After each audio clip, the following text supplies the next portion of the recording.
Hello, everybody, and welcome back to the WTF1 podcast, Canadian Grand Prix post-race edition. Yes, we are here to talk about what's gone on this weekend. And, well, I'm sure, Tommy, you're going to be feeling great, as always, for the last 5 of 6 podcasts that we've done. It's been a very long time since I've been able to be smug in front of the WTF1 founder, but maybe in 2 weeks' time, we will see. But welcome to Katie, the WTF1 author, and to Tommy, the WTF1 founder.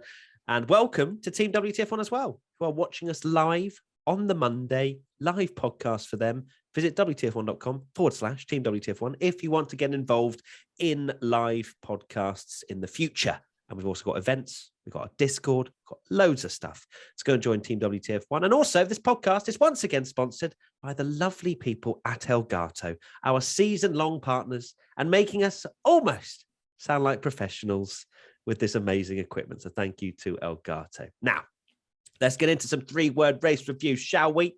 Vale_Yap, Haas heartbreak. Juiced Wolves, Verstappen, ice cold. They've copied my tweet there, I think. And 50 CHW, where Alonso podium.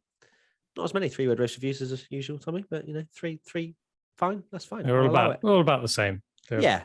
But yes, we'll obviously talk about Haas. We will also, I'm sure, through the means of Tommy, talk about Verstappen and Alonso. Oh, gosh. Yeah, that's pain. But first and foremost, Katie, you're going to kick us off with someone completely different with your 3-word race review. Yeah, so I've gone for Sainz so close because, well, Carlos Sainz, he was right on the back of Max Verstappen's car during the last few laps of that Grand Prix, but that maiden win is going to have to wait a little bit longer. But I mean, it was probably Sainz's best chance so far to grab that first win. His teammate Leclerc was having to start from the back, so he didn't have to worry about any kind of team orders to make sure that Leclerc got the victory. But just couldn't manage it, which is disappointing. I mean, Verstappen was on another level, so fair play to Max. He mastered that, but it would have been lovely to add another new winner to the new winners we've seen in Canada before, because that seems to be a circuit for some reason where it generates quite a lot of fresh new winners. And I thought maybe that tradition would carry on, but it was not meant to be. It wasn't. I felt like it was meant to be, but Carlos didn't take it over the line. I think he should definitely take a lot of confidence from, you know, being able to challenge Verstappen at the end of the race. I am gutted, and I think Tommy as well, we were live on Twitch for our race watch along. We were gutted to not find out if Sainz could have held on with Verstappen having to pit again and then having to chase Carlos with those fresher, hard tyres. But of course, the safety car came out after Yuki Tsunoda decided, you know what, this race is boring. I'm going to bin it out the pit lane. And yeah, I think obviously it is a confidence builder. It's nice that Carlos was fighting for the win, but part of me is he didn't end up in a gravel trap, so that's a plus. He didn't. That's savage, but yes, he didn't end up in a gravel trap. But I think for me, the win was there, in my opinion. I think that Carlos could have, if he'd just done that first sector, and I know, you know, this is an armchair person saying this, but if he'd just managed to do that first sector better than Max once, he would have had a chance, an easy chance into the last chicane and potentially into turn 1. But it never happened, especially towards the latter stages of that safety car period. He couldn't get close, apart from maybe the penultimate lap, and then missed the apex at the hairpin. It was so tantalizingly close, but I don't know, and I'm sorry if this comes across as a Leclerc fanboy here, and I will happily admit that it does sound this way. I know that it may sound this way, and people will go, yeah, but he couldn't get past Ocon. It was 20-lap hard tyres, whatever. But I think if you put Leclerc in that car, he would have won the race. And just purely because you look at the whole season, he has been faster than Sainz, and maybe that extra 10th or 2 that Leclerc could have brought to the table is all that Sainz would have needed. So there you go. Interesting. Yeah, Sainz, the fact that he's come close, not just in Monaco, but also Monza as well. That's 3 P2s now, where he has literally been on the gearbox of P1 as he's crossed the line. He must think that, like, when am I getting that first win? I agree that Leclerc would have given Max more of a challenge in the race. I don't know. It's obviously it's all just hypothetical, isn't it? At the end of the day, Ferrari did seem to struggle a lot out of that hairpin, getting the traction. That seemed to be where, like, Verstappen just had him covered. Just probably his energy deployment as well, just always in the right places. But yeah, I think Leclerc maybe would have got closer. Whether he could have passed, it's such a tricky place to pass. We did see even the likes of Leclerc and Perez, they weren't exactly flying through the field at the start because it is such a difficult place to pass. But yeah, I don't know about that personally, because I think it's just a really difficult place to pass. I think the one opportunity, unfortunately, Sainz did get close in that sector and was so close going into the hairpin. He just needed to follow him round and be within half a second. And that's when he made the mistake. And we'll now never know. But no. Yeah, it's a shame for Sainz because the win was there. And how many more opportunities is he going to get with Leclerc out the way? I think the Leclerc stint painted a slightly unrealistic picture, though, I think, of that particular hairpin and the Ferrari not having good traction. Like Charles was trying to get through on Ocon, who had much fresher, harder tyres on at the time, I think it was. And obviously he's going to have better traction out that hairpin. Whereas the rest of the time Leclerc wasn't able to get through was because he was stuck in a DRS train, which is a completely different kettle of fish to trying to pass someone who doesn't have DRS.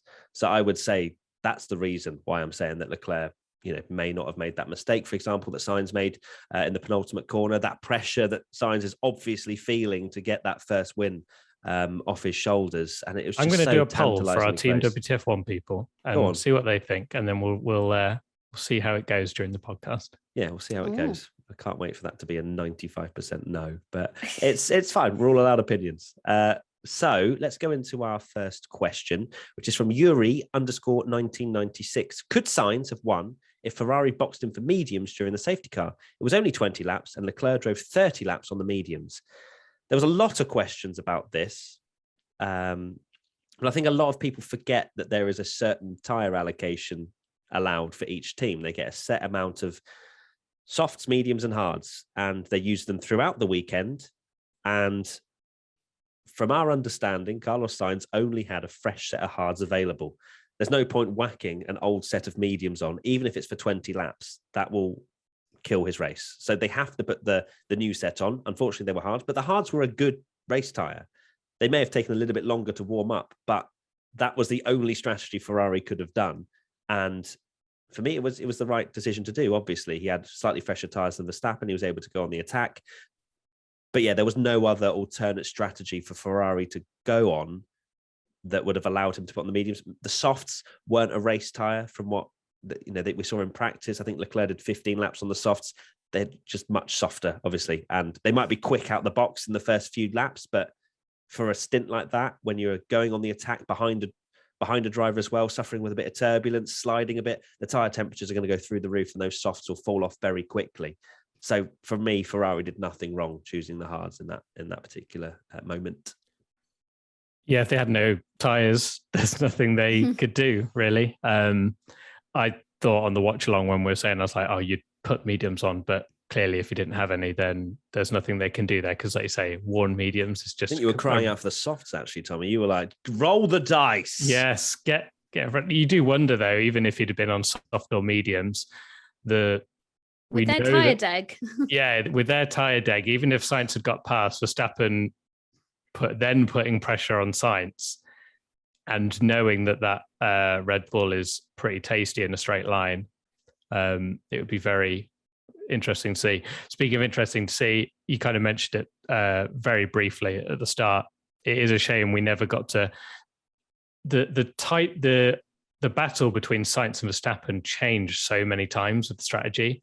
And it would have been really interesting to see if Sainz could have held off Max. I don't know what people think about that one, but I think it would have been fascinating to watch Max on better tyres come through the field. And then he is in a car where he has shown that he can pass and has got good straight line speed. So I think Max might have got in there as well. So so basically, why did Sainz even bother trying? Is what you're getting at. Well, that goes into my 300 race for you later. Okay. But... Yeah, but I mean, tyres was certainly an interesting part, like strategy yesterday during the race. I've had a look at Pirelli's graphics. They make graphics at the end of every Grand Prix. It's not related to Sainz, but something I do want to point out is that apparently Vettel did the entire race on used tyres. He pitted on lap 3 from mediums to hards and then did 10, how many laps? That's maths. Like 16 laps. And then he did 50 laps on apparently a used set of hard tyres, which seems crazy. And then also Stroll appeared to be using a used set of mediums from lap 47 until the end of the race. So I don't know what's going on at Aston Martin, why they have no new tyres available. But yeah, I mean, to be fair, from that, it might be the case of they've just done a couple of laps just to bed the tyre in for whatever reason. So it might have just been that they've done a few laps in practice, or maybe they'd used it in quali or whatever, and then whacked them on. So that's they're probably not sticking on something that's got holes in it. 1,000 laps on it, yeah. But I still don't know. There's only Aston Martin that are the ones that are putting the used tyres on their cars. But anyway, but yeah, I think you're right that there weren't any proper like medium tyres or anything allocated to Sainz, so he had to take what he was given. But I think softs was too much of a gamble. Yeah, we've had Alex in our chat actually say that Aston Martin have been scrubbing race tyres in practice sessions. So yeah, so maybe that's clearly their tactic. It's what they think is best. But unusual to see. Very unusual. Let's go to the next question, which is Vichy20. Did Carlos Sainz miss a great opportunity to take his maiden win? He doesn't seem to have the single lap pace of Charles and is always behind. And hence, when Charles wasn't, or Charles, I go between the two just so that I'm half correct and half wrong. Wasn't fighting for the win. Was this his best chance to win a race this year gone? Yeah, I think we've covered the fact that this was definitely Carlos's best opportunity to win. It kills me a little bit with the record that qualifying now, Carlos has broken his duck a little bit on Charles Leclerc in terms of qualifying head-to-head. But hey, look, this is how records work. And you could say Charles has blown up his engine because he's driven too hard. Whatever, that's probably not true. But yes, definitely his best opportunity. I don't think it'll be his only opportunity. There's going to be another crazy race. We've got 13 races to go. It's going to have to take something reasonably crazy if the form book stays as it is, because Carlos has been a little bit behind. I think some of that is because he hasn't been able to get qualifying right, as we've seen. Charles Leclerc's out-qualified him in normal sessions every single time this year up until Canada, where he's always then had to push that little bit harder to beat his teammate, and it's just gone out the window. So if he can qualify ahead of Leclerc, I think that changes his whole mindset and he can just settle into the race. But because he hasn't been able to do that, it's just not worked out. Yeah, I think that's a very valid point. Like, we all know Carlos is a great driver. We're not trying to sit here and say he's washed just because he couldn't pass Max Verstappen, who wasn't on absolute beast mode this weekend. Washed counter. Sorry. Bing. But yeah, I think it's definitely his best opportunity so far this season. But like you say, anything could happen. Last year at Silverstone, for example, the two title contenders came together. I'm not saying that's what's going to happen this year, but it could be potential that when Verstappen and Leclerc are fighting, they take each other out and Sainz can sail on through and take his maiden victory that way. Probably not the way that he would want to do it, but I mean, with Carlos Sainz's luck, I think he'll take whatever he can, as long as he's actually on the podium by the time he gets given his right award, because it's happened so many times now where he's been like promoted to a podium or another higher place, like second place, because of post-race penalties. So I'm sure he'll be happy just to get that first win done. And I'd like to think it would happen. If it never happens, then that is like the biggest injustice and saddest thing in the world. I mean, that's quite an over-exaggeration. Tommy's like, in Formula One, maybe. In Formula One, yeah. The fact for this season. For this season, for this driver. No, he's... the fact that he's been so close. We said it before, even the start of the race, that this is his opportunity because we knew Leclerc would be essentially out of the picture. So he had to capitalise, but just couldn't quite do it. There will be other opportunities, I'm sure. cover is now, Matt, but there is obviously talk that this might not be the last time Leclerc has to take an engine penalty, which is worrying for his title. So Sainz will get the opportunity again. But yeah, we've done this poll now. 51% think Leclerc would have passed and 49% no. It's so close. Sorry, Tommy, but I'm going to take that as a majority. And thank you. It's interesting. It's a split decision there. Thank you, Team WTF1, for getting involved with that. At the moment, plenty of my mates are working on their own side hustles. Importantly, lots of them need an e-commerce platform to start, run, and grow their businesses. So I recommend them Shopify. Shopify makes it simple for anyone to sell anywhere. From creating your online shop in your look, to finding new customers, or to scaling that burning idea. With Shopify, you can do it all from one place with no need for skills in design or coding. I have actually previously set up an entire new website for an online business using Shopify and was amazed at how simple and easy it was to use, with help on hand whenever I needed it and so many options available for customization. Running a successful business means getting the insights you need to grow, and that's so important, which is why with Shopify's single dashboard, you'll also be able to manage orders, shipping, and payments from anywhere in the world. It's no wonder every minute of every day a new seller makes their first sale with Shopify, and you can join them. Sign up for a free 14-day trial at shopify.co.uk/WTF1. So go to shopify.co.uk/WTF1 right now to grow your business today. You won't regret it. It's the perfect e-commerce platform to use. That's shopify.co.uk/WTF1. Tommy, let's move on from Ferrari to your boy and your three-word race review, please. So my three-word race review is Max's form scary. And this is just the fact that, well, goes without saying, doesn't it? He's got 5 wins out of 6 now. The last 6 races, 5 wins. Other than Monaco, he's won every race that he's finished.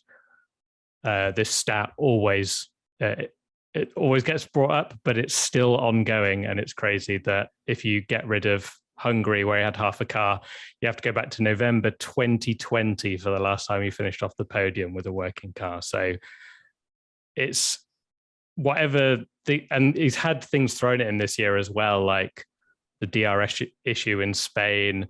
You know, he's not qualified well sometimes either. Wet qualifying, pressure from Sainz, and we roasted people for mentioning that the title's over, and it definitely is not, because the title flipped.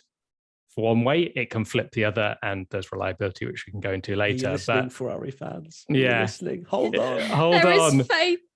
But what I would say is, it's hard to know where Verstappen's slipping up these days. It's crazy. And you said it on the watch along, didn't you, that you're just like any other driver. I think Sainz has got a chance, but Verstappen is so good under pressure. It's crazy. I mean, he won his first race when he was 18 in the same situation where a Ferrari was putting him under pressure. And he managed to do that when he was 18 and barely had any experience. And now he's just getting better and better. And it is quite scary for the opposition. Yeah, completely agree. I think Max Verstappen is the best driver in Formula One right now. I think it's fair to say, like right now, form book, like he is. Like you've just said, those that stat is ridiculous. Like he is going to smash the podium record by the time he's about 27 at this rate if he keeps going this way.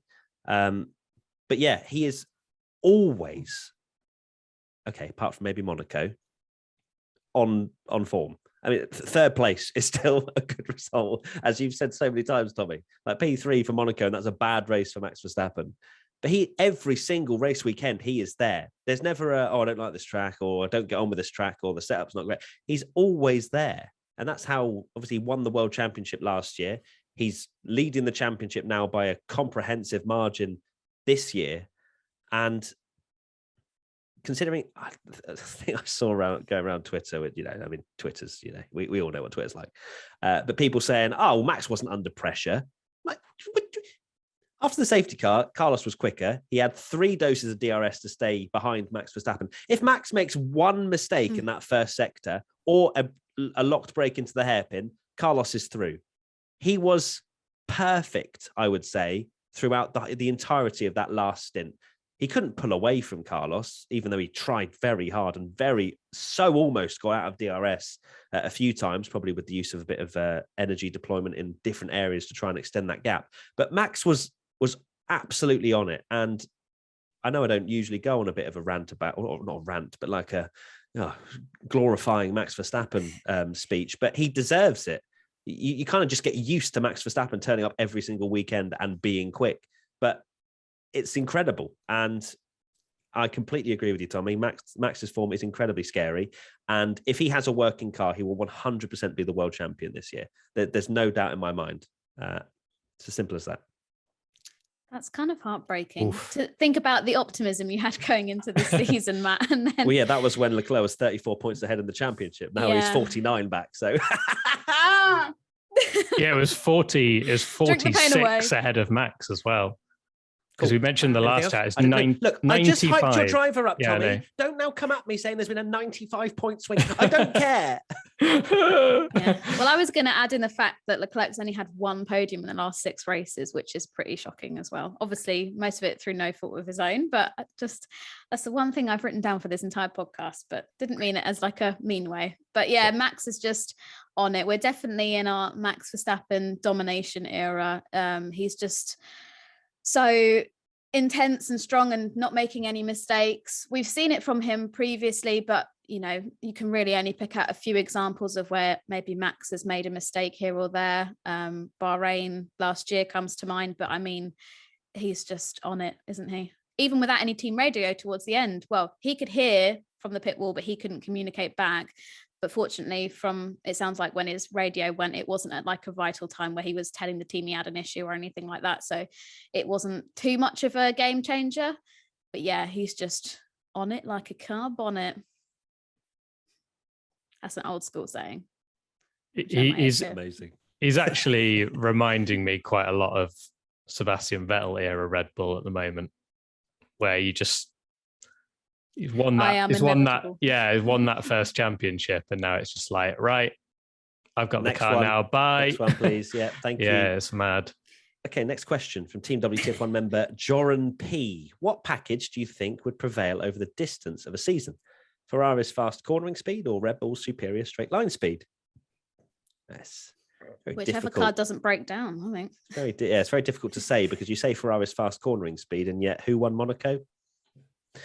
So I just feel like Red Bull will outdevelop Ferrari this year. It seems to be that way where Ferrari was quicker at the start of the season. Obviously, Red Bull was there or thereabouts, but now it does seem like they have the edge.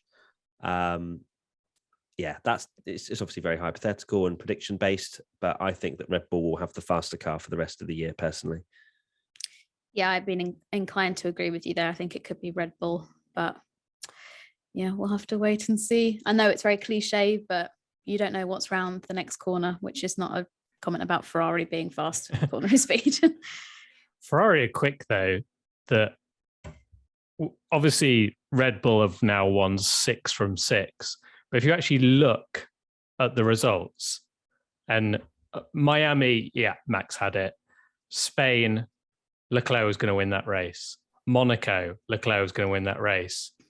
What was next? Azerbaijan, Leclerc had a very good chance to win that race. And then this race, Sainz is on the back of Verstappen, and you've got to think Leclerc's been better than Sainz this year, so where's he going to finish? It's not a case of Red Bull being miles quicker. Like, they are not in the slightest. And this is going to be a bit painful, but Ferrari, Mercedes last year, we talk about Max's amazing form. He had such amazing form last year, and he had a couple of slip-ups, and Mercedes just kept the pressure on all the time and were pretty much perfect, and they almost pipped him. Ferrari have to be absolutely perfect, and they're just not. And it's it's a shame, even for me as a Verstappen fan. I want to see it close.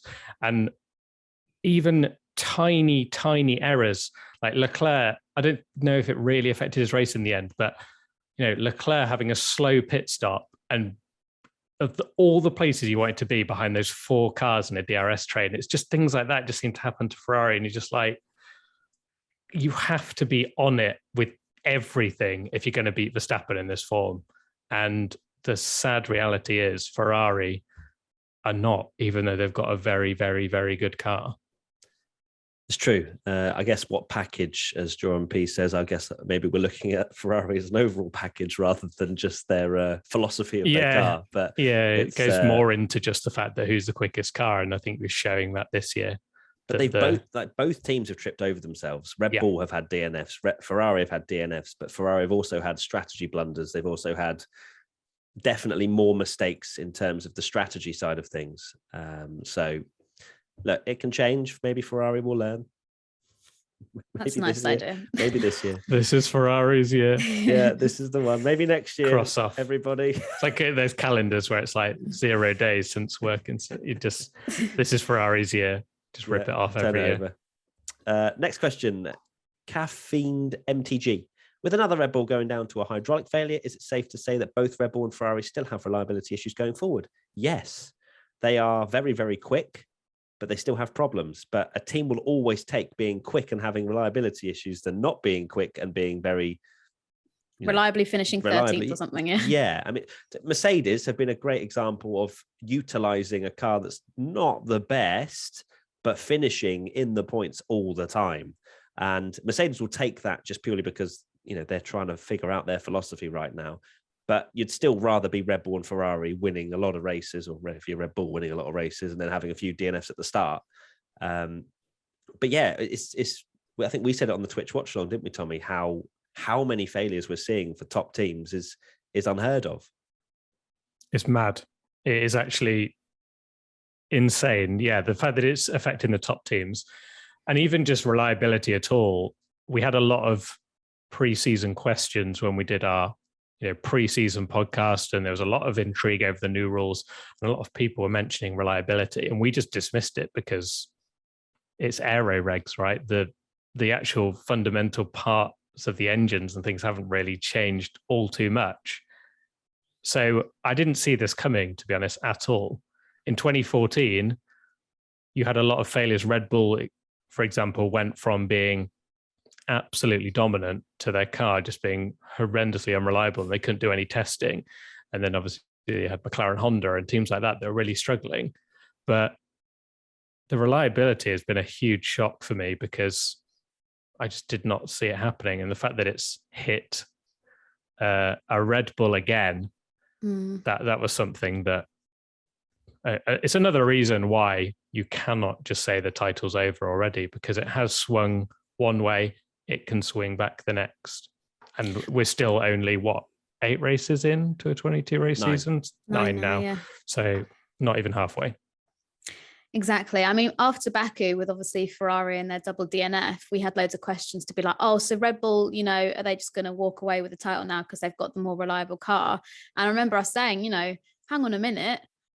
It could be that Red Bull have a failure next and the week after. And this is literally what's happened. It's crazy to think that we're currently in an era of F1 where I'd say any of the top 4, it's kind of like rolling the dice of which one's going to have a problem this weekend. And that's not really something we've ever seen before. I guess credit to Mercedes, although the fact the car looks like a S-Box to drive, to quote Toto Wolff, at least it's consistently finishing races and not having to stop at the side of the track and stuff. So I guess well done Mercedes for creating at least a reliable car, but then they've always been known for that. But yeah, it is madness to see such bad reliability for Ferrari and Red Bull. But I guess you could argue it keeps it exciting. But I mean, it's just real unknown unless you were watching F1 like 20, 30 years ago, where literally like everyone would have reliability issues. But in the modern era of Formula One, it's quite unheard of.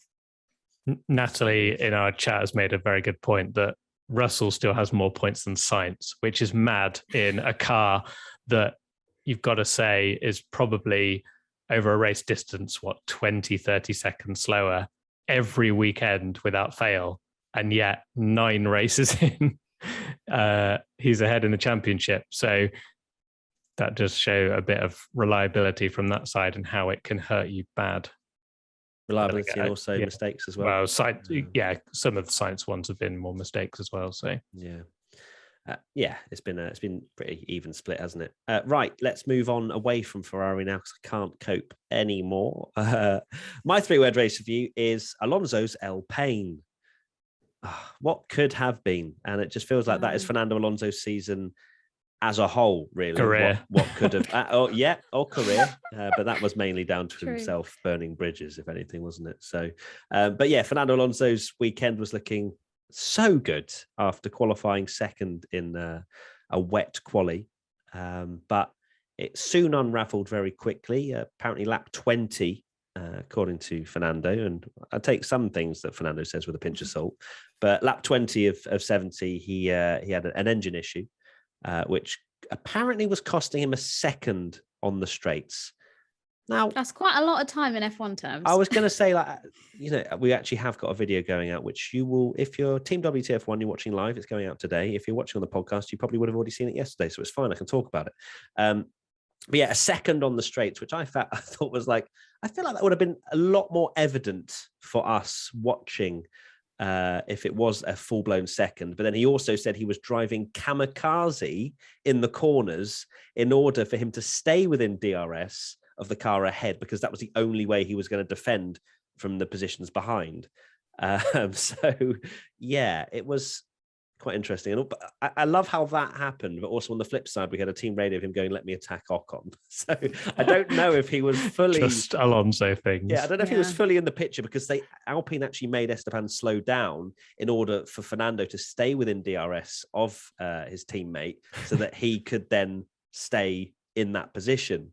Then Fernando's like, "Well, I'm all over the back of Ocon. Let me have a go," in his 1 second a lap down the straight slower. But yeah, Alonso felt like he was on one this weekend, which fair enough, he was, and felt like he could have had a podium. So Alonso is literally the definition of never let them know your next move. I mean, he got penalised after the race. So I think he finished P7, dropped to P9 because he got a 5-second time penalty for weaving on the straights in front of Bottas. So even more drama post-race. But yeah, I don't know if I was a bit of an idiot, because I just got so excited after seeing him start on the front row and he was giving it the talk. I'm going to attack Max. I'm going to be leading. It's going to be great. And like, I was so excited because I've got this newfound faith in Fernando Alonso. I don't know where it's come from. I didn't have it when he rejoined the grid last year, but over the course of time, I've come to be quite a Fernando Alonso stan, which I never thought would happen in my life, but here we are. And then, it just was one disaster after another for Alonso. So pretty disappointing. For those that are audio only listeners, I think Tommy's wearing black in mourning of what could have been for Alonso, but yeah, pretty disappointing. So there's not much more to say other than I cried myself to sleep last night. That's a bit much. I love how you've gone from saying that you'll get a tattoo if Fernando Alonso wins the world title at the start of the year. And I did say that, didn't I? I just forget about these stupid things. And now that you know he's out the championship fight, you're like, yeah, go on, Fernando, win every race now. Do you know, I completely forgot I said about that. Yeah, I'd tattoo. forgotten about that. Oh my gosh, yeah. It's funny you mentioned your you didn't have not much faith, but obviously we had the bet last year, didn't we, that you thought Ocon would beat Alonso. I was really confident, like no chance. I'd be absolutely fuming this year if we'd have had that bet, because Alonso has been, in my opinion, better than Ocon, but in the points, Ocon is absolutely smashing him, and he's just not had the luck. Some of it has been, say, self-inflicted with the penalties that he's got towards the end of the race, where once he's not winning, he just doesn't care anymore and is just happy to like shortcut and weave and do things, just get extra penalties, which is not great. He is just on Alonso's whole career at the moment is like, when you're about to leave a job and you don't really care that much anymore and you're just kind of having a laugh with it a little bit. He's doing that in Formula One, isn't he? Basically, that he doesn't really care if he gets penalties and things like that. And he's just almost on a mission to troll the FIA as much as possible. But it's such a shame because he was unbelievable in qualifying. That lap was so good. And then hearing the crowd cheering him after he'd got out, it was just awesome. And such a shame because he was sticking with Sainz in that early stint. So he had the pace to be on the podium and probably stay ahead of Lewis Hamilton. But everything went wrong. We never actually saw Alpine's pit stop either. Yeah, Sorry the strategy was a difficult one because some people said that the VSC had gone in. We never actually saw it because the TV broadcast decided to show us a replay of Mick Schumacher breaking down, which we'd already seen just as the leaders were about to pit. That was lovely, isn't it? But we won't talk about that anymore. Through the pain. No, we need to talk about this on TV Direction just a little bit. Yeah. So we didn't get to see how that panned out, unfortunately. But it sounds like maybe the reason that they didn't pit him was because the VSC did end right as he was about to come into the pits. But yeah, it was a massive missed opportunity because I do genuinely think a podium could have been an option. And to finish P9 when you started second and you had the pace to get a podium, it must be absolutely gutting. And I think even just the fact that even before the issues, well, he said he had the issue on lap 20, but he must have been fuming when he was behind Ocon, thinking, what, was he like 1.8 seconds quicker in qualifying than Ocon or something ridiculous? And he's back behind him in the race, thinking, "Oh my God, what do I have to do?" So yeah, he was feeling himself this weekend, and I did find it funny you said about Alonso being at the end of his sort of life at his job and whatever, and he was interviewed before the race on the broadcast, and I think there was something like, "Oh, you're really excited? Is this great?" Blah blah blah, and he was like, "Well, I get more excitement from Le Mans actually." And I was like, "Sorry, Fernando, like, you're on the front row of the grid." But I guess the thing is, he knew he couldn't actually challenge for the victory. But he did say after the race that he thought he could have beaten Hamilton and that he could have finished on the podium. So that's a shame. We've had a few moments, haven't we, with Alonso? He could have finished top 6 in Saudi, but he had a water pump failure. You also had Alonso potentially getting on the front row of the grid in Melbourne, but then had that hydraulic issue. It's not working out so well for Alonso this year in terms of getting those optimum results that he could have achieved. Uzi_8 says, what was the more disappointing result, Alonso or the 2 Haas cars? Probably the 2 Haas cars, because Haas need points. Points mean prizes. And they started P5 and P6 and finished P17 DNF. Oh, that's pain. Like, I know that obviously Mick Schumacher's one was a failure. What can you do? That's more the internal structure of the car going wrong. K-Mag, just calm. I said this in Internet's Best Reactions, and I'm going to say it again. Calm down. Stop. Stop seeing Lewis Hamilton and thinking, I can take a one-handed, around the outside here, around the outside. Like, just stop. Stop going around the outside in corners that don't need to be gone around the outside. Just settle. I know you're fancying it. And I know it was very minimal. Like, it was a marginal thing that happened, but Hamilton's always going to eke over to the left to help his line through the next right-left. He's not going to expect you to try and go around the outside there. There's one line through there. K-Mag, you're in a Haas. It's even more audacious than Spain, wasn't it? Yes. It's never... Spain, there's room. There is room to go around the outside, to tango. And that Hamilton was a little bit at play, at fault for that, but not, it's still K-Mag's fault for trying it around the outside. That one, you're never getting through there. Such a poor choice to do. I know he's probably just like loving life. I'm at the front of the midfield, balling. But realistically, if that's Ocon or if that's a midfield car, sorry, Ocon, then, okay, I can understand why he's a bit eager maybe to try and get through. But it's Hamilton in a Mercedes. You're not going to beat him in a Haas over the course of the race in a dry race. Let's just be realistic here. Rant over. Exactly. If it was Mick Schumacher, for example, doing that, we'd be like, Mick, just settle for the points again. What are you doing? So, yeah, really poor from K-Mag. I can understand, like you said, that he's a bit maybe overexcited that he's been stuck in a Haas at the back in 2020 that was absolutely useless. Then he's left Formula One thinking his F1 career is over, and now he's finding himself going side by side with Hamilton at the starts. You just imagine saying that halfway through like 2021 that we'd be seeing this. But he just needs to calm down. And speaking of Mercedes, actually, it's there's just something about the big teams deliver, like the cream rises to the top. We see Mercedes they're getting the maximum from the weekend every single weekend.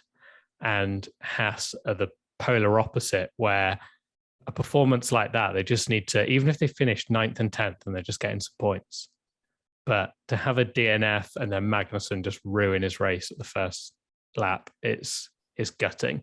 They don't need to be a hero in that situation. They just need to get some points on the board.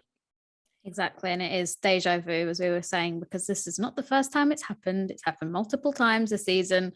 So yeah, K-Mag, they called you babes, but just take a chill pill, relax, it's fine, get the points. And I get it. Racing drivers, it's a whole go for a gap that exists and then blah, blah, blah, blah, blah. But you've also got to be a bit like calculated with it. You can't just see a tiny gap and be like full steam ahead and then be surprised when you get shown a meatball flag because you've messed up your car. So calm down. And how the race unfolded as well. Mick was still fighting for P7 at that time when Mick retired. So K-Mag could have easily been ahead of that, still sitting in a solid position. But alas, it's all the benefit of hindsight. But I mean, as we've said, those corners, what are you doing? Next question, Wilfred Roiver. Was the meatball flag for Magnussen fair? Or like Magnussen said in post-race interview, too overcautious? Now, this is an interesting topic. You look at one thing and you think, right, okay, if that end plate flies off and hits a car behind, punctures them and they go flying into the wall, would we look back at that and go, why the hell did they not send the meatball flag out? Yes. But on the other side, I'm also thinking the FIA allowed Yuki Tsunoda with his rear wing gaffer taped and went, no, that's fine. Now, you know what? You've taped that really well. That rear wing's completely and utterly taped down now. You're going to be fine. When you could see that the mechanics were in a rush. They were just like, okay, yeah, go, sort of thing. So to allow Yuki Tsunoda to finish the race with a gaffer taped rear wing and then Magnussen's end plate that, was a bit 50-50. I don't know. I think that's more a testament to Yuki Tsunoda not getting another meatball flag to come back in the pits to basically retire the car rather than Magnussen's end plate. We've seen end plates in the past not be called in for that, but we're in a different era of Formula One where safety is very much paramount and the first thought of everyone in the FIA. So I don't think it was too overcautious personally, because is it worth having something, potentially bad happen to a car behind because of that part of the end plate coming off? Yeah, we've seen it quite often where cars have got damage and we know that the last thing they're going to want to do is pit because it wastes time. If they think that they can drive it with the part hanging off, then they'll do it. We saw it with Alonso when he had damage to his front wing way back when, I want to say Malaysia, was it Malaysia? And in the end, the front wing snapped off and literally went under the car and he carried on, well, into the gravel trap, but he's still he didn't pit because he thought he could overdrive it.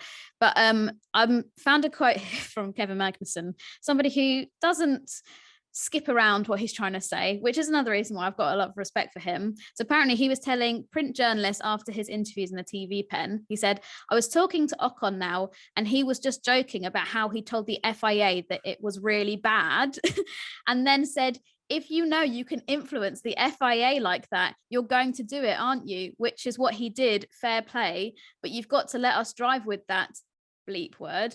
It's nothing. I was keeping up, the car was fine, the front wing was safe, it was not broken off. I think back to Jeddah last year, Lewis Hamilton won the race without half a wing, which I think is correct. Let us race if we can. So K-Mag's popping off. I agree with him. I think it was really harsh to an end plate of all things as well. I do wonder there how much the fact that the end plates are a lot bigger this year might have something to do with it, because they're quite a chunky bit, whereas obviously they were quite small and thin last time. And you do see people, but the end plates normally on the old cars used to just fly off, didn't they? And you just wouldn't have it. But I think the problem with Magnussen's was it was sort of like hanging there and it was like flapping about. And you think if that falls off, gets launched, the halo is there, but there's gaps around it and stuff. Like you say, maybe it is just better to be overcautious, but I did think it was quite harsh at the time. But the fact that he pitted straight away as well, and then the virtual safety car came out straight after, that's just such poor luck, isn't it? Poor guy. Unfortunate for K-Mag. Self-inflicted, but yes, also self-inflicted. Next question, away from Haas now. Gilberto Q91. Why doesn't the FIA do something about DRS trains? What's the FIA? What are they going to do? We can't get rid of DRS. That would get rid of DRS trains, and then you just have trains. Yeah. I don't really know what they can do unless you have, if you have a DRS train of 5 in the carriage, the first carriage, I suppose, only has a minimal amount of DRS. So the one behind is a bit more, and then maybe you'll get some overtake. No, there's nothing that they can do. Like, that's just unfortunately a product of what DRS is. But if you get rid of DRS completely, you won't get any passes whatsoever. So it's just a team deciding to go for a particular aerodynamic setup that allows for a car to go very quick in a straight line, and then someone behind that doesn't have that much straight line speed. That's what happens with DRS trains usually, or it's just a very difficult to overtake track. But we saw passes. It's not like we didn't see anything at the Canadian Grand Prix. So I don't know what you want the FIA to do. Gilberto? Yeah, we saw there that F1 still very much needs DRS. But it is unfortunate that you do have these DRS trains, because I think it was Albon, wasn't it? Leclerc was in a bit of trouble because the guy in front of him was getting DRS, which made him not be able to catch the guy in front and get DRS. So yeah, the DRS trains are unfortunate. I still think push to pass and stuff is better than DRS. And I'm sure there was a series, I want to say it was like Renault World Series or something way back when they introduced DRS, you had a certain amount of time you used DRS. So it wasn't, I think there is something to be said about not using it in the same place. I've raced in a Renault something or other on iRacing, and you get 8 uses of DRS throughout a race. Oh, that's good. So it wouldn't always, and even if it's not that, it's like a certain number of seconds it can be open per lap, and you use it tactically. I do think there's something to be said about the fact that the DRS is always in the same place, it's always on a start-finish straight, because Carlos Sainz is a great example, right? How many moves Leclerc made into and George Russell did it as well, actually, into that hairpin. That almost ended up being the better place to overtake, because you could follow through that chicane and you could lunge into the hairpin, whereas we know the chicane and turn 1 isn't a big enough braking zone really a lot of the time to get past. What if, imagine that battle where Verstappen, Verstappen wouldn't have DRS, but Sainz can use it in different places, and he's always changing about it, and he can get out that chicane. He's like, oh, I'm actually closer this time. I've still got DRS. Use it again in an unusual place to catch. Oh, so Max you mean out. Not in the DRS zones? Just any straight, you can use DRS, and you just have a certain number of seconds to do it. I'm not sure that would have helped, because Carlos had 3 doses of DRS every single lap and couldn't get past. So how would using it? Where else would he have used it on? After the chicane. So the back straight, then there's the chicane, DRS going down to the hairpin. You'd get a little bit of extra boost.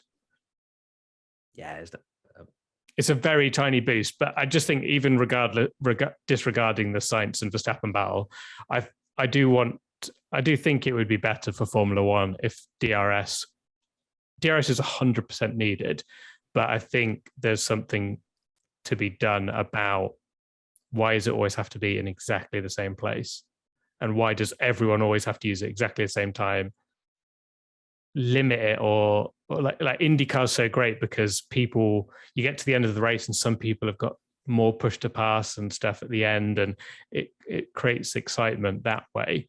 Whereas DRS, you always know that it's always going to be the same place. People are going to get stuck in DRS trains, things like that. So I think they could. Interesting theory, Tommy. I think that would help DRS trains, but not help one-to-one battles. That's my opinion there. I think we'll get less overtakes in a Carlos Sainz Verstappen scenario, but would definitely help with DRS trains. Next question. F1 Grump. Did Russell throw away a podium position by gambling with the softs in quali? He was ahead of Hamilton the entire weekend and up until then in quali as well. Thoughts? Yeah, it was a gamble that didn't work. I don't think he'll be kicking himself particularly much after this weekend. It could have his top 5. Yeah, he got his top 5. Sorry, Tommy. Prediction in the bin. Spoiler. But no, he rolled the dice, even not threw the dice. He rolled the dice. And I genuinely think he might well have had a chance had he got through turns 1 and 2, because that was the most sketchy part of the entire lap. It was a lot drier in the middle and last sectors. So it was worth a gamble. It's not like he completely destroyed his car and his whole weekend was on the back foot after that. It was worth the gamble. Russell was clearly very good in the wet. That's the reason why he got an amazing result at Spa 2021. Sorry to bring Spa up because it wasn't actually. And Russia as well. He got top 3. Yeah, exactly. So he's very good in those conditions. Respect the gamble. It made qualifying even a little bit more exciting for us when we saw him whacking on soft tyres. I don't think he'll have regrets. No, it was very exciting when he put the slicks on, so much so that F1 were like, this is just too exciting. We don't even want to show you what's going on, until he was sliding off the track. But anyway, and that's another TV direction rant. But yeah, I think he might have thrown away a potential podium position, but Lewis did look pretty strong throughout the whole race yesterday, which is such a turn of events when you think about how he was so downbeat on Friday, saying, I've never driven a car this bad around Montreal, and he was not in a good place. And then how the turntables, as they say on The Office. But it was nice to see him back on the podium. But I think, take a risk, take a gamble. He was either nothing was gonna happen, or he might slide off, or he could be going for a front row start or something if it ended up working in his favor. So he said at the time, big risk, big reward.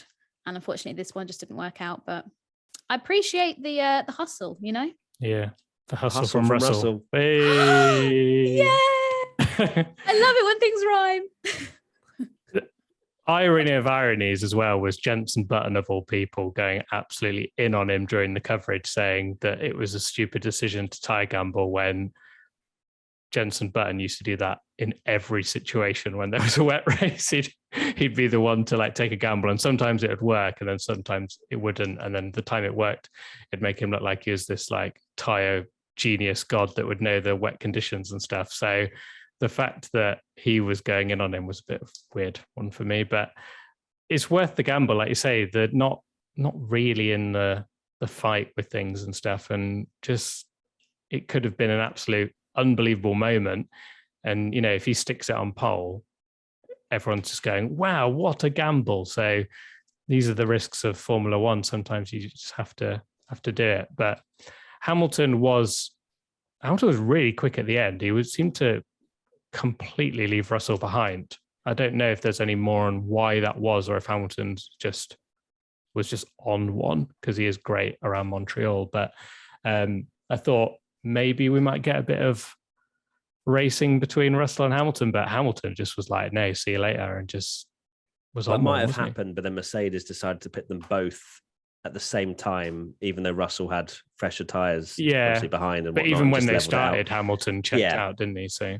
Well, I also want to reflect back on something we said about setup experiments and things like that that's gone around. Toto did actually say last week that the reason for Lewis Hamilton's deficit is because he's running setup experiments. So I want to clarify that does seem to be the case, and would make a lot of sense because Hamilton was quicker than Russell at the start of the season as well. So, and clearly that setup experiment for Montreal worked a lot better for Hamilton. And let's see if his rolling the dice in Silverstone works well. It should do. It's a very flat track, Silverstone, so it should work in the favour of Mercedes. But yeah, you mentioned the asphalt, didn't they? Was that article that? Did you do that article, Katie? I did read one of our articles. That was Cambridge. Okay, but it was something about the asphalt. The hairpin was recently laid, which really helped Mercedes, and then Silverstone have had recently laid asphalt. Ooh, so yeah, I wonder why. I think they joked that they were going to start up an asphalt business. Wasn't it Silverstone they redid? They had to redo it because it was so Hamilton awful. was like, this is dreadful or something. I think they're going to sue the people that did it. It was a few years ago, but they recently confirmed that they're going to sue. So wow, amazing. Because it was a bumpy. Bumpy. Right. Let's go. I can see Tommy looking down. He's getting ready I've got for the ABCDEF1 jingle. And apparently it's pretty crazy this week, Tommy. It's a bit of a mad one, yeah. I'm ready for it. Okay. Hello, Tommy, Matt and Katie. My name is Colby Parks and I work as an educational assistant in a kindergarten class in Ontario, Canada. For my home Grand Prix, I decided to throw my hat into the ring for the ABCDF1 jingle contest and enlist my class to help. I hope you like it. They had a lot of fun making it, and I had to bribe them with ice cream to participate instead of going out for recess. Thank you. Keep up the great amazing work. If anyone listens to SpongeBob, they'll know there's Okay. a lot to unpack here. But here we go. Are you ready, kids? Yeah! I can't hear you. Yeah! Whoa! Who puts the content onto your screen? WTF1! Always remind us the founder is he. She's the one that does the edits. He's the guy who presents all the lists.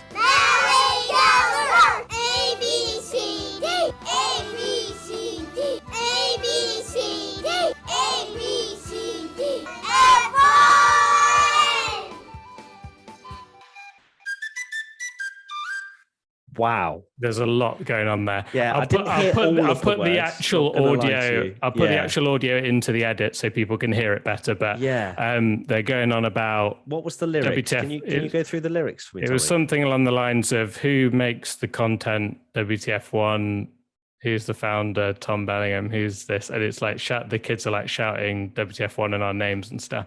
Oh, I think in that song, did they say that Katie's the editor? Because who makes the edits? People think she makes the video. Katie is the WTF1 editor for the website. She makes all that glorious content over there. She doesn't make the. I guess she makes the edits videos.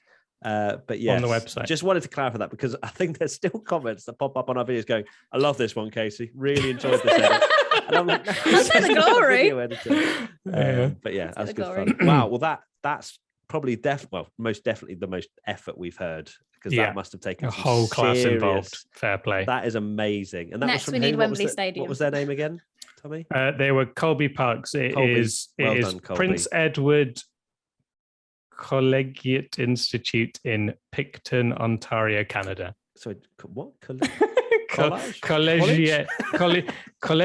Is that a thing? Okay. Well, brilliant. Thank you so much, Colby. That was amazing. That was really good. I look forward to actually hearing the one without it being distorted down Tommy's microphone. That would be great. But right, let's get into ABCDF1 all the same. Let's start with Lewis Hamilton. A. Yeah. A is pushing A star, but I think A star because I like giving out the generous ones. Alonso would have beaten him without the issue. The problem is you gave him an A last time, and now it looks like he shouldn't get the same grade. Sorry, just because there's not high and low A's, it's still in the ballpark. I'm still going to mention it every single one. Don't know you. No, it's an A. I'll go A star. So I seem nice. Oh, geez. Okay. So A for Hamilton and an A from the fans. George Russell. A. Because you think he threw away a potential better result? Yeah, I think he had no pace compared to Hamilton at the end as well. I think B. Oh, see, I've gone for an A. I'm just going one above that makes everyone. sense because you've got an A star for Hamilton. Yeah. So that makes perfect sense. I am trying to get up. There we go. Lovely stuff. Right. Max Verstappen A star. Easy. Easiest Easy. start ever, and the fans. Sorry, we gave Russell a B, and the fans gave Russell an A. Max Verstappen A star, and the fans gave him an A star as well. Sergio Perez, very difficult to judge, so just gonna have to give him a C. I'm tempted to give him a D. Is that 'cause even he too messed generous? up in quali. His He fault. did crash in He quali, did. actually. It's his and crash. He had to start further D. back. Yeah, Yeah, I think D. D. Fair point. I was thinking more about the race and the fact that he just DNF'd. But yes, no, D makes more sense. And the fans gave him a C. Charles Leclerc. This is a difficult one. B. Yeah, it is a really difficult one because he got through the field. He's in a much better car than everyone else. He Fifth. did it well, but he did He get got a lot mugged of. off He got massively by mugged off a Ferrari. lot during the race. Would I'm it have even multiple been times. fifth without the safety car as well? I don't think so. I think he still would have finished behind the Alpines. So I'm going to give him a B. Yeah, B. I'll go A because I'm feeling nice. Katie's loving the grade above. Me and Tommy just grouchy. So You are F1 grump. Leclerc, That's yeah. you. Leclerc, we give a B, and the fans gave him an A. Carlos Sainz, A. Yeah, definitely. Yeah, I think What were you that's were you fair. about to give him an A star? I felt like you were. I just feel like I'm being so too nice. Yeah, You you're very are. nice. But We're going yeah, to bring you down. Yeah, I think A is fair. He didn't get past Max, so No. So A for Sainz and an A from the fans. Lando Norris. I mean, he had. Oh the my most talking God, about anonymous getting what a mugged off by shocker. your team. McLaren were Crikey. just shocking again. Like no points scored. Lando sat in the pits for about 3 years waiting for a wheel to be correct. Did you hear his post-race interview about No, what that? did he say? So the reporter went, "What happened in the pit stops?" And he was just like, "There weren't any wheels, and you need wheels to drive a car, so not great." Amazing. Yeah, absolute shocker. He said it in the last one that he must be feeling a bit mugged off that he's signed this massive contract with this new regs, signed this new contract with McLaren, and they're messing up a lot. And this is just a shocking race that's just almost forgot about him completely. And he was the one last year that his name was right at the top of everyone's list for driver of the year and stuff. So yeah, not great for Lando's career. It's hard to judge this one because he had a problem in qualifying. McLaren screwed up his stop. I don't want to give him a D because I don't think it was a performance that's actually worthy of a D. He got a 5-second penalty for speeding in the pits, apparently, in his second stop as well, which is his own fault. Don't blame him. He just wanted to trying to make up for his pit stop time. I'm going to give him a C. Yeah, it's a C. I think C. Okay, C from us and a C from the fans. Daniel Ricciardo finished 11th. He didn't have as many problems as Lando, but should be getting a point though, shouldn't he, in their McLaren? Yeah, should be. I'm just going to go with a C. C, stuck in a DRS train as well, wasn't he? Yeah. I think he was stuck in the Stroll train. The Stroll train. Yeah, he was actually. C from us and a C from the fans. Fernando Alonso. Problem. Got a penalty for weaving because he's Fernando Alonso. Qualified Peter. I'm going to have to give him an A because he had a problem. I'm still giving him an A. A. Even despite finishing self-sabotage at the an end. A. Yeah, I think A is fair.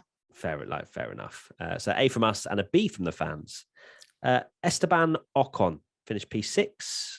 It was a decent drive, I'd say. B. Yeah. Yeah, some good defending. I think B's fair. So B from us and a B from the fans. Pierre Gasly. Another terrible weekend. Yeah.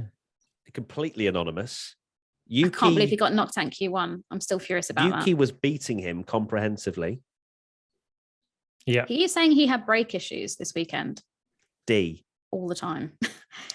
I'm going to go C because I think a lot of it was mechanical and out of his hands. So what brake issues? Do we have any more? He said his brake after qualifying, he got knocked out in Q1 because apparently they boxed for new tyres and then after that his brakes just stopped working. But were they not working in the race as well? I think potentially they weren't at their best. Yeah, he had to lift off. He had to lift off on lap 2 to control brake temperature. On lap 2, all right, C then. his summary of his race was no pace all afternoon, no front, no rear, can't brake, can't accelerate. Okay, all right. If I'm going to give Lando a C, I'll give Pierre a C as well. Yeah. Okay, C from us and a C from the fans. Yuki Tsunoda. Oh, it was going to probably be like a B or an A, and it was a crash into the wall out of the pits, which is one of the most unforced errors I've ever seen. Yeah, in Formula One history. Dare I say it's almost an E because of how embarrassing it was. And this is me, E the Yuki fan. To crash out that way, I think E's maybe a bit harsh. I want to give him a D. Yeah. At least he didn't have fast walk back. If we had pluses and minuses, we wouldn't have this banter every week. I know. You know what I mean? Exactly. I'm going to give him a D. A D, yeah. Okay, D from us and a D from the fans. Sebastian Vettel knocked out in Q1, finished 12th behind Lance Stroll. C. Yeah, C. And the fans gave them a C as well. Lance Stroll somehow managed to get a point. How has he done that? Obviously, I imagine the safety car helped him out a treat because he was lingering around, wasn't he, with those hard tyres, and then I'm sure then managed to go onto the mediums for that final stint. But either way, P10, it's going to have to be a B. Yeah. Why not? His stint on that, he was on the hards for ages, and just blocking everyone. Yeah, but good defensive driving, really. So B from us and a B from the fans. Nicholas Latifi. He's getting worse, if anything. Isn't he? He beat How is Kevin he Magnussen. so far behind? I don't understand it. His confidence is shot, isn't he? It's gone. He knows he's off. He's just literally having a bit of a bubble really now for the rest of the season. Even in FP3 hit one of the groundhog things. He did. I heard that team radio. They are called I felt so sad because he was sad, heartbroken. Tommy just. Oh well. Oh no! Anyway, I do. Yeah, Katie's like, well, what if we were to give him a C? An A star because he feels really sad. Killed the groundhog. No, it's going to have to be an E. Latif is just it's awful, isn't he? It's sad. It's sad. It is sad. Yeah. Needs some Nutella in his life or something. If he comes to Clubhouse, I'll give him a cattle. There you go. Is he coming to Clubhouse? No, but I'm saying Latifi because I know you're listening. Come to Clubhouse in Silverstone. And we'll make sure there's Nutella there, and I'll give you a hug. To this podcast. Crash into our tent. There was a lot of people trying to vote him for driver of the day, and I think F1 voided it. Yeah, I think they did as well. I voted for him. There was a long delay before they announced it was Leclerc, which normally means there's some dodgy business shenanigans going on. Because Harry won it, didn't he, when his first race, and then they had to be like win it as well when he conked out in Kota and stuff. That became such a meme where Verstappen would just win it every week. But I reckon because it's a sponsored thing, they can't have it. Oh, I've got binmen outside. It's funny it's a sponsored thing. They can't have a random person winning. Yeah. It's funny that the meme was that Verstappen used to win it regardless if he deserved it, and now he's like absolutely dominating F1, winning, putting a brilliant performance, then doesn't get it. Yeah. It's very true. It's very true. People don't like the boring wins. People like the fight through the field. E from us. Latifi. Yeah, Latifi. And an F from the fans. Alex Albon, P13. B. He was in the mix. Started P12. I know it was. He was a bit of a train, wasn't he? Bit of a train as well. B. I'm looking forward to. I think C. There were quite a few people ahead that retired, and he could have tried to get into those points, and he didn't. So. I'm looking forward to seeing. I know this is really savage on Latifi, but someone else in the Williams, so we can. Let's see how good Albon is. Let's see how good Albon is when Piastri's in there. Definitely. Okay, so we gave Albon a C and the fans a C. Valtteri Bottas, P7, just ahead of his teammate Zhou Guanyu. B.